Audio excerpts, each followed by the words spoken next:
kani-kanina lang din, ilan sa mga narinig din natin o yung nakuha na natin na endpoint for the hearing this day is kailangan daw talagang mapalakas ang media information literacy. At the same time, hopefully magkaroon ng araw ng content moderation or regulation na framework. Kasi ilan sa pinaka-inabangan natin, bukod doon sa out of 40, tatlo nga lang yung mga pumunta dito, yung naging excuses ng mga hindi dumalo na content creators, social media influencers or vloggers ay number 1, out of the country daw sila. Number 2, yun yung legal response nila, yung hindi pagdalo. And number 3, kine-question nila yung pinaka-legalidad ng sinasagawang probe. Pero bukod dito, meron din tayong mga naging resource persons from government agencies, from the academe at saka independent media outfits. So ditong buong araw hanggang ngayon na tuloy-tuloy pa rin, ang pinaka-kinukuha nila is yung insights mula sa mga resource persons na ito para makapag-come up hopefully sa mga susunod na pagdinig kung ano nga bang polisiya pa ang kakailanganin or kung may amendments na kailangan raw gawin sa saligang batas.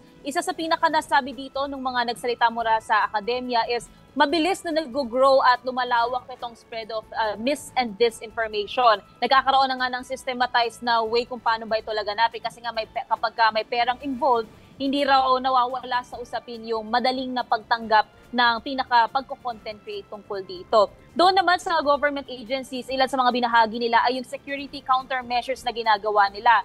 And hopefully nga raw mas maging accessible ito sa mga masa. For example, yung mga deepfake trackers na magagamit ng kahit na sino. Pero for now, kasi kailangan para mag-purchase ng license, para ma-download and magamit yung applications. So hopefully, magkaroon nga daw ng way para magamit ito ng kahit na sino tao to detect kung gawa ba ng artificial intelligence yung mga nakikita o napapanood na videos online na potentially ay madaling paniwalaan ng iba. Kasi magaling na nga raw ang AI ngayon.